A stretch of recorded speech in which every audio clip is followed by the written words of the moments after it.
নমস্কাৰ বন্ধুসকল, welcome to my YouTube channel Assam career job. আজি পুনৰ আপোনালোকৰ বাবে বহুত ভাল খবৰ হৈ গ'ল। দুটাকৈ বিভাগত নতুনকৈ চাকৰি মুকলি কৰিছে। গ্ৰেড 3 আৰু গ্ৰেড 4 লেভেলৰ ভেকেঞ্চি হয়।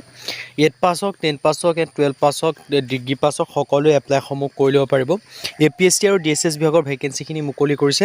চ' নতুনকৈ চাকৰি আছে 2025 বৰ্ষৰ কাৰণে। কেনেদৰে আবেদনসমূহ কৰিব পাৰিব, কোনটো পদৰ ক্ষেত্ৰত কিমানকৈ এজ ক্ৰাইটেৰিয়া বিচাৰিছে, কোৱালিফিকেশ্যন বিচাৰিছে, চিলেকশ্যন প্ৰচিডিউৰ কি হয়, অৰ্হতা কিমান লাগিব, কেনেদৰে আবেদনসমূহ কৰিব পাৰিব, এই সকলোখিনি কথা এই ভিডিঅ' যোগে আলোচনা কৰা হ'ব। চ' যদি ভিডিঅ'টো ভাল পায় ভিডিঅ' লাইক কৰিব পাৰে, লগৰ চেনেলটো ছাবস্ক্ৰাইব কৰি দিব পাৰে এনেকুৱা ধৰণৰ ভিডিঅ'সমূহ প্ৰতিদিনে পাই থাকিব বাবে।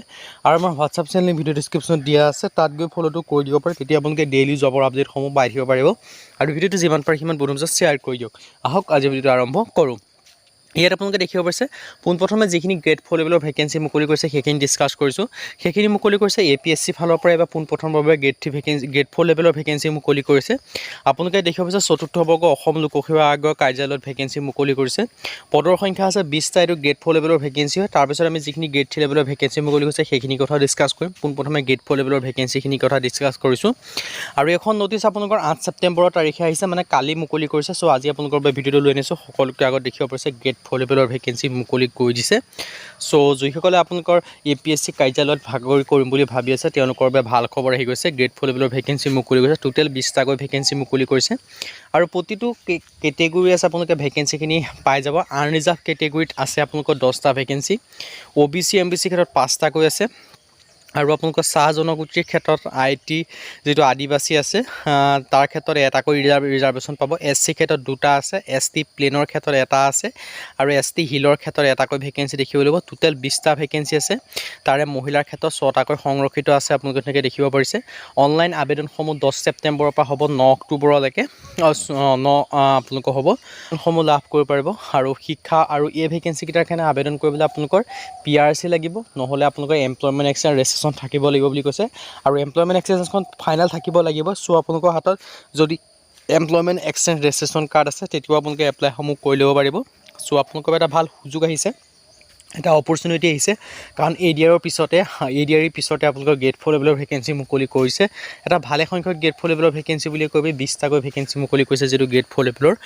বহুতে আপোনালোকৰ ADR 3.0ৰ কাৰণে অপেক্ষা কৰি আছিল, কিন্তু তেওঁলোকৰ বাবে এটা ভাল খবৰ হয় যিহেতু গ্ৰেড 4 লেভেলৰ ভেকেঞ্চি মুকলি কৰি দিলে।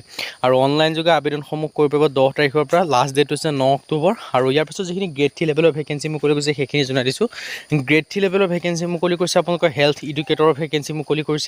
এনেকৈ আপোনালোকে বহুখিনি ভেকেঞ্চি দেখিবলৈ পোৱা। হেল্থ এডুকেটৰৰ ভেকেঞ্চি ক্ষেত্ৰত যিসকলে অপেক্ষা কৰিছিল তেওঁলোকৰ বাবে ভাল খবৰ হয়। হেল্থ এডুকেটৰৰ ভেকেঞ্চি মুকলি আহিছে গ্ৰেড 3 লেভেলৰ DSS বিভাগৰ ফালৰ পৰা, স্বাস্থ্য বিভাগৰ ফালৰ পৰা। ইয়াৰ ক্ষেত্ৰত 12 তাৰিখৰ পৰা আবেদনসমূহ ষ্টাৰ্ট হ'ব। আৰু 21 ছেপ্টেম্বৰ ইয়াৰ কাৰণে লাষ্ট ডেট হয়। 12 ছেপ্টেম্বৰৰ পৰা 21 ছেপ্টেম্বৰলৈ আপোনালোকে আবেদনসমূহ কৰিব লাগিব।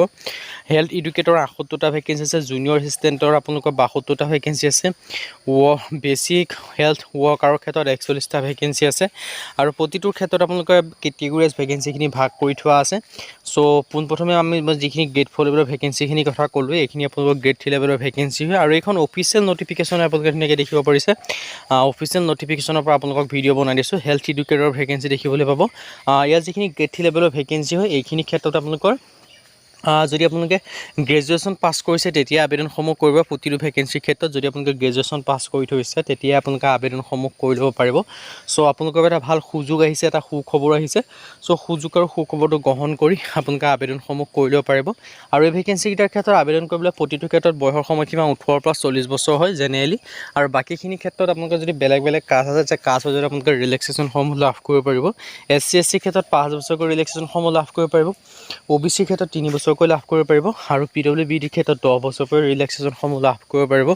চ' আপোনালোকে যিটোতে আপোনালোকৰ আছে সেইমতে আপোনালোকে ৰিজাৰ্ভেশ্যনসমূহ লাভ কৰিব পাৰিব। চ' যদি আপোনালোকে ইণ্টাৰেষ্টেড হয়, ইলিজিবল হয়, আপোনালোকে আবেদনসমূহ কৰিব পাৰিব, এপ্লাইসমূহ কৰি ল'ব পাৰিব। ডিটেইলছখিনি মই আপোনালোকক জনাই দিছোঁৱে। চ' আপোনালোকৰ এটা ভাল সুযোগ আৰু এটা ডাঙৰ ভাল সুবিধা আহিছে।